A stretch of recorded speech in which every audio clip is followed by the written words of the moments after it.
This is by IGN, Marvel's Spider-Man 2 review. Hey man, glad you could make it. With Marvel's Spider-Man 2, Insomniac has the unenviable task of following up two riveting superhero fantasies full of excitement and heart. While that may sound like a good problem to have, the question becomes, where do you go from there? Well, its answer is to double down. Double down on Spider-Man, double down on the size of the map, double down on explosive action sequences. Okay. In doing so, the studio has crafted another consistently exciting rollercoaster ride and the best story of the series yet. But stand the original alongside the sequel in other ways, and it can look a bit like two Spider-Man games pointing at each other. I'm sorry, so is he talking about the older ones? I'm seeing different outfits now. I'm like, is this... The excellent combat hasn't gotten old, but it is largely the same fun as before. And despite that larger map, most of the open world activities found within it are in desperate need of evolution. The result is a blockbuster in the most modern sense of the word. Undeniably thrilling for long stretches, but by the numbers for others. It does look cool. Despite a couple of new tricks up its sleeve, Spider-Man 2's combat is very familiar. It doesn't have that new suit smell anymore, but it still feels incredibly comfy to slip back into. The rhythm of precision dodges, the new perfect parries, so you're not only swerving and striking now, and acrobatic finishes are hugely satisfying, as is chasing high-hit combos to keep the fight as stylish as possible. I think for me, real quick, so because I've never played this game, sorry to repeat this, but because I've never played the previous ones before, I'm going to be going in this completely brand spanking new. I cannot compare it to the previous ones, therefore, but you guys will be able to if you've played this, right? So they're saying that the combat's the same, except they've got a parry system now, which has, I don't know if it's new, if it's just been implemented, but it is something additional, and apparently it's smooth. So yeah, okay, good. I do like parrying. I also like going in guns blazing. Doesn't look like there's any weapons for me though, except for my webs. It's a bit loud. The movement is smooth and the hits are crunching, like some sort of peanut butter hybrid that every one of your foes is allergic to. Power and elegance are brought together in a brick to the... See, sorry, one thing I do not like, and I really do not like this, is when they tell you how to fight. So think of God of War. Nothing wrong with God of War, don't get me wrong here. But God of War, right? When you get into the game, when you're fighting, it's all cinematic combat. So, you know, he throws you in the air, you're flying through the air, both of you, and now you have to spam triangle. You have to spam X, like whatever it is. And so for me, that frustrates me because it's not free for me to do whatever I want. It's not fluid. It's controlled. And I don't like it when a game controls my movements. So I'm seeing that here. I'm already thinking, I don't know if I'm going to like it. But I am going to enjoy the quick time events, you mean? Yes, exactly. Quick time events. That's exactly what I'm talking about. I don't like it. I don't like it at all. So I'm thinking I'll have to find different positives, like different things to enjoy about the game, because that is already straight up one negative from my opinion. Like, that's just how I feel. You can choose to do that. Can we turn that off? If we could turn it off, I'll be so happy. The face ballet as enemies are thrown around like dolls, juggled in the air, slammed across concrete floors, and slung into each other like body-armoured bowling pins.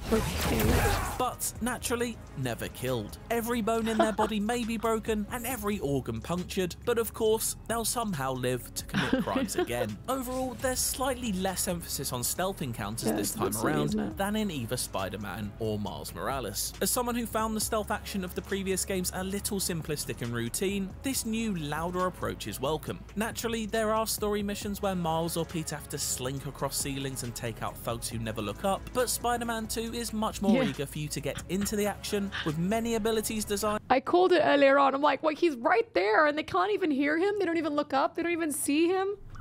And to let you group up enemies and then deal big damage to all of them at once, rather than spreading them out to pit them off one by one. But once Parker dons the symbiote suit already shown off in trailers, the gooey, angry powers that come with it make a big impact, adding So more he's of a a Peter brawler for that. nature to fights and giving Peter a set of tools to match Miles' satisfying electric abilities. One area the Insomniac has made improvements in is that Spider-Man 2 offers significantly more in the way of enemy variety, so you'll no longer be battering the same 5 balaclava bullies with baseball bats. You're right, he did say electric for Miles. I mean, I don't even... Meh. I know nothing. Certain enemies are weak to different types of abilities, such as electric or symbiote attacks, which also adds an enjoyable extra wrinkle to fights. It's by no means revolutionary stuff, but a welcome added level of complexity that makes you consider which powers, or even which Spider-Man, are best for the job.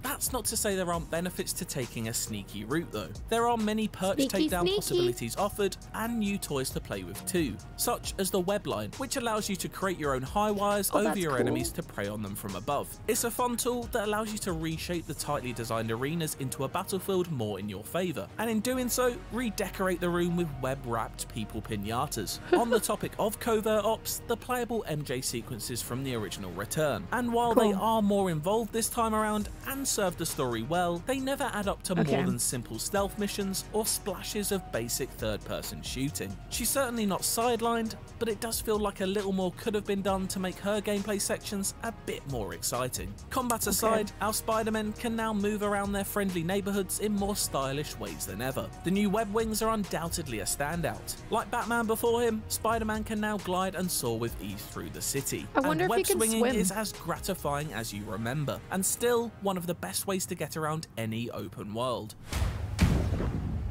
Goes to view. The story swings just as elegantly between upbeat hijinks and solemn moments of reflection. It's undeniably a fun time to don the suit and enter a Kratos-like rage mode where you push in both thumbsticks and start... Did you hear that? He talked about Kratos from God of War. Pushing both the joysticks or whatever he was saying. He just mentioned it, and I have not seen this before. I called it. one-hitting everything in your path. But the writers never once forget to take their eyes off the humanity inside these superhumans. The same can be said for both its heroes and villains, as Spider-Man 2 tackles the reasoning behind each character's actions and the good that can hide in the shadows of evil. Avoiding spoilers, the basic premise revolves around Kraven the Hunter, who is, well, craving a hunt. For those uninitiated in the character, he's essentially the Predator, an apex hunter blessed with super strength who has chosen New York as his next hunting ground. A great hunt, It's a great starting point that sends the city's hero and villain dynamic into flux as he sets his sights on the biggest prey possible. There are also smaller stories at play though, ones that may seem less important when compared to the citywide chaos, but feel like potential world enders to those who inhabit it. Both Spider-Men tackle the most extreme examples of trying to manage a work-life balance you could imagine, exploring a range of personal issues including strange relationships and loss that plague us as humans. Strange relationships? What do they mean by that? No matter how superpowered we may feel. It's the best written story in the series yet, if still a little cheesy at times, with performances worthy of the script. It's a real triumph that manages to cover such a wide spectrum of themes without suffering from tonal whiplash. You made it! I thought you said this was a startup.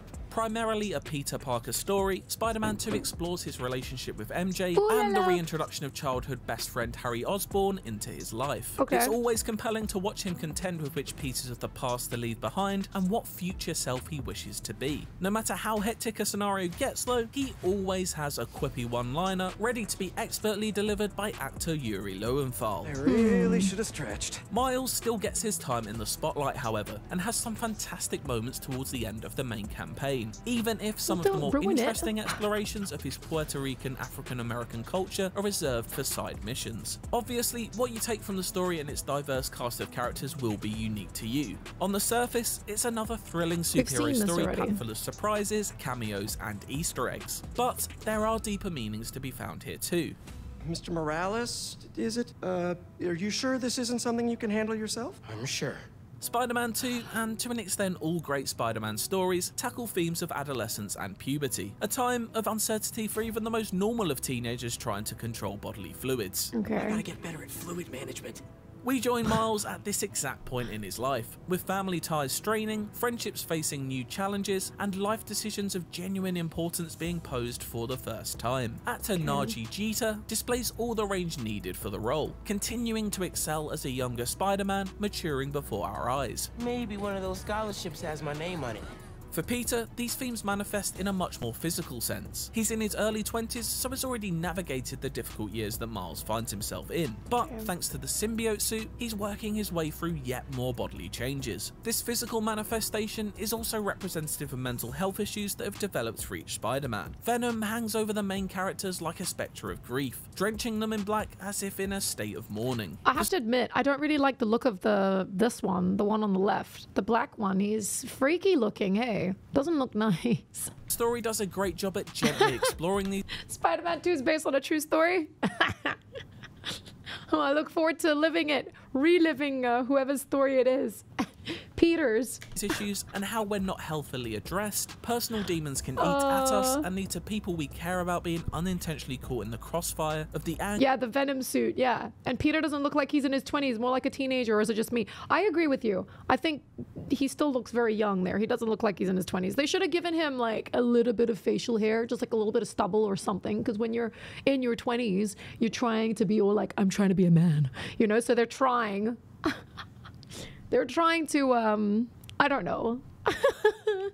Anger and pain those feelings can produce. Of course, a hero is nothing without its villains, and Spider-Man's rogues gallery is almost unparalleled. Outside of the likes of Venom, Kraven and Lizard seen in the trailers, Insomniac has kept many more hidden up its sleeve. This is Kraven? I won't even hint at any of these except to say that Spider-Man 2 opens with a bang, offering up a sense of scale not previously seen in the series. It's an adrenaline-fueled reintroduction that tests how well you remember the combat, as well as providing a few new tricks. It's also the start of one of the new side story villain threads that are optional. And while those... I just get really happy when I see the city again. I'm like, yeah, I just want to run around. I might do a couple of side quests and just see what happens. Don't offer anything overly new in terms of gameplay, they do add valuable extra scraps of story. Speaking of boss battles, that's one area that Spider-Man 2 takes a noticeable step up. Hey, Doc. Ready for your annual physical? There are evolving brawls packed full of danger that put all of your skills to the test. God damn it. Dirtiest of thumbs to the... I don't want to... Highlight side objectives by pressing the right stick is a welcome upgrade over mere icons on a map. This isn't a world that beckons exploration or discovery necessarily, but it is a step in the right direction toward creating greater immersion and mercifully less time spent looking at the map screen. That being said, I can't help but have hoped for a few more flashes of Gotham City to make their way into New York.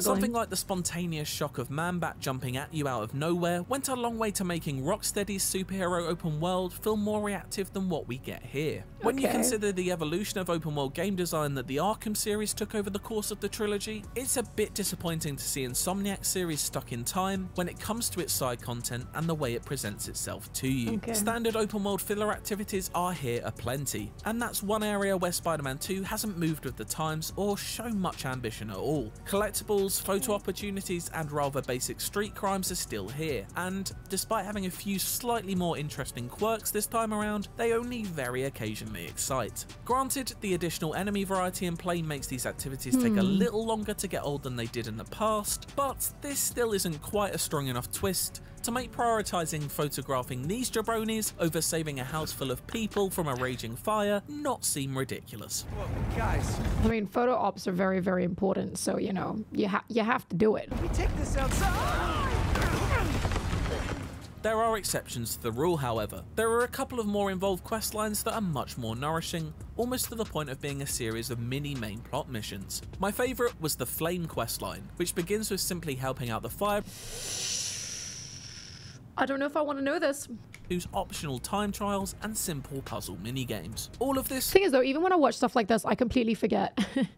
When I start the game, I think I'll forget it. I mean, obviously I won't forget the look of that lizard dude, but now knowing that there's 3 bosses. I hope there's more. Yeah. Contributes to Thank fighting you. back against crime in each district of New York, a city now twice the size of what we've seen before. There are 14 unique districts, each with its own set of objectives to complete before you can unlock fast travel to that part of the map. Not making fast travel readily available is smart, and truthfully, I barely used it anyway, as swinging and gliding around the city is so much more fun. Gliding is especially great for crossing long There you distances go, thanks gliding. to the That's actually numerous cool. wind tunnels that That is a very cool suit. And truthfully, I barely used it anyway, as swinging and gliding around the city is so much more fun. Gliding is especially great for crossing long distances thanks to the numerous wind tunnels that carve their way through New York's seamlessly endless grid of streets, flanked by Art Deco architecture and Awesome. modern mirror-like skyscrapers. Of course, if you're going to be catching a reflection in that glass so often, you'll want to look your best. Looking fresh. Thanks. You too. Fear not, Heck there are yeah. dozens and dozens of This is what I'm here for. I am here for the fashion. Let's hear it. suits to unlock, with myriad colourful skins to pick from on each of them. From modern interpretations of classics to returning fan favourites, there are treats waiting for Spider-Man fans of all generations. Cool. In keeping with Insomniac's track record, the music behind it all is stellar, with Miles and Peter's respective signature tunes playing depending on who you're controlling. A highlight though is the theme that follows in Craven's footsteps, which bears more than a passing resemblance to Howard Shore's Uruk-hai War March from the Lord of the Rings score.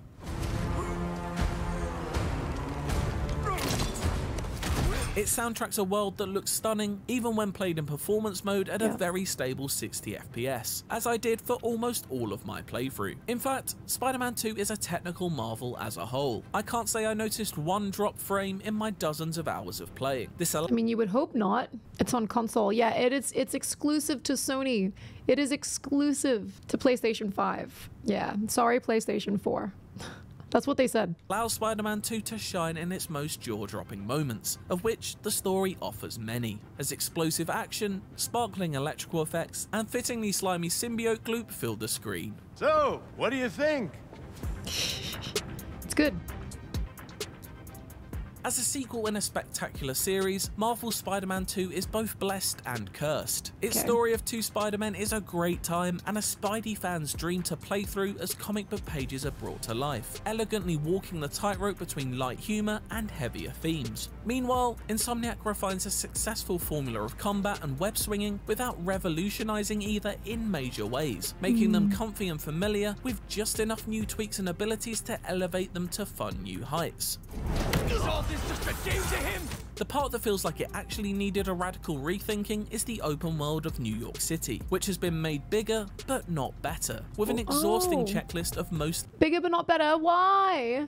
repetitive side activities. But it's safe to call this another thrilling Spider-Man adventure that delivers Insomniac's best tale yet. And despite its open world falling short, it is a reliably fun superhero power trip. And you know what? Screw it.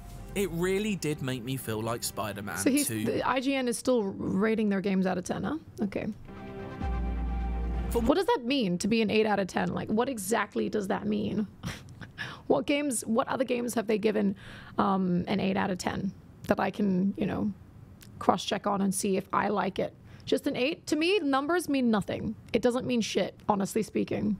More open world game reviews? Why not check out our review of Cyberpunk 2077 Phantom Liberty or Assassin's I think, like, that was good, though. I think it was more informative than the other one that we watched. This one over here, the Gamer Ranks one, it was actually a lot more informative. I am a little bit sad about the spoilers, but whatever. Just like Rotten Tomatoes.